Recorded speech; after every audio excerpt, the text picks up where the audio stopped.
দুনিয়াতে রূপবতী হয়েও লাভ নেই, গুণবতী হয়েও লাভ নেই। এই দুনিয়ায় আসল খেলা তো খেলে শুধুমাত্র ভাগ্যবতীরা। হ্যালো ভিউয়ার্স, আসসালামু আলাইকুম। সকলে কেমন আছেন? আশা করি সকলে ভালো আছেন।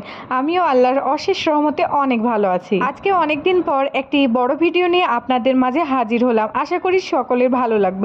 ভালো লাগলে ভিডিওটি কন্টিনিউ করবেন। যেটা বলছিলাম যে রূপবতীরও কোনো কাজ নেই, গুণবতীরও কোনো কাজ নেই। কাজ হচ্ছে শুধুমাত্র ভাগ্যবতীর। আর স্বামী যার জীবন সঙ্গী যত ভালো, সেই নারী তত ভাগ্যবতী। একটা মেয়ের জীবনে বিয়ের আগে তার বাবা এবং ভাই, আর বিয়ের পরে তার স্বামীর উপর নির্ভরশীল হয়ে থাকে। আমরা যতই বলি না কেন আমরা ইন্ডিপেন্ডেন্ট হব, আমরা এস্টাবলিশড হব, তো কোথাও না কোথাও আমরা সম্পর্কের মাঝে আমরা এভাবেই বাধা থেকে যাই। একটা মেয়ের কিন্তু সারা জীবনের স্বপ্ন থাকে যে আমি আমার জীবন সঙ্গীর সাথে অনেক অনেক কিছু করব। আমার জীবনের সম্পূর্ণ ভালো ভালো মুহূর্তগুলো আমার জীবন সঙ্গীর সাথে আমি কাটাবো। স্বপ্ন দেখেই কিন্তু ছোট্ট থেকে বড় হয়। এটা স্বপ্নও বলতে পারেন অথবা মেন্টালিটিও বলতে পারেন।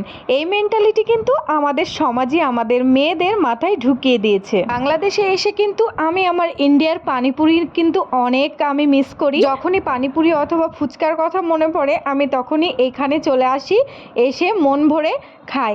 তবে ইন্ডিয়ার মতো স্বাদ পায় না, তবে চলে। আসলে ইন্ডিয়াতে ফুচকাওয়ালা কাকুরা কি করে, ওরা হাতে করে সার্ভ করে আর আমরা একটা একটা করে খাই। ওইটার যে তৃপ্তি জাস্ট বলে বোঝাতে পারবো না। তবে বাংলাদেশে চটপটি দিয়ে যে ফুচকাটা দেয় ওপরে ডিমের ঝুড়ি দিয়ে, সেটাও কিন্তু মারাত্মক লেভেলের টেস্ট লাগে। প্রতিদিন রাতে ঘুমোতে যাওয়ার সময় মনে মনে একটা চিন্তা করি যে কাল থেকে ডায়েট শুরু করব, কিন্তু তার পরের দিন সকালে যখন উঠি সব ভুলে যাই, ভুলে গিয়ে এক থালা ভাত নিয়ে বসে যাই। আসলে আমরা খাদ্যরসিক মানুষ যারা আছি তারা জীবনেও ডায়েট করতে পারবেন না। আবার কি মনে প্রাণে ভালোবাসার মানুষগুলো কখনো কি খাবারের থেকে দূরে থাকতে পারে? কি আর করার, কিছুই করার নেই। ওজন বাড়ছে বাড়ুক, আমি আমার মতো করে খাবার চালিয়ে যাই আর প্রতিদিন চিন্তা করব যে কাল ডায়েট করব, কাল ঠিক আবার খাবারটা খেয়ে নেব। তবে আমার মনে হয় আমরা যারা ভোজন রসিক আছি তাদের এরকমই চিন্তাধারা আসে। কি ঠিক বললাম তো? যাই হোক, এই মামাটার প্রথমে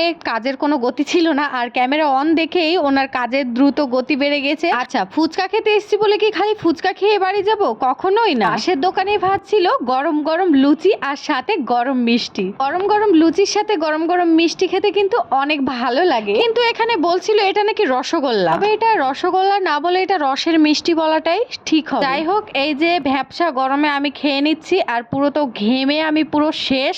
তারপরেও কি খাওয়া বন্ধ থাকবে? কখনোই না, খাওয়া তো চলবেই। আজকের মতো বিদায় নিচ্ছি, আবারও দেখা হবে নেক্সট কোনো ভিডিওতে। তো ততক্ষণের জন্য সকলে ভালো থাকবেন, সুস্থ থাকবেন এবং আমার জন্য সকলে দোয়া করবেন। এখন আসি, আল্লাহ হাফিজ।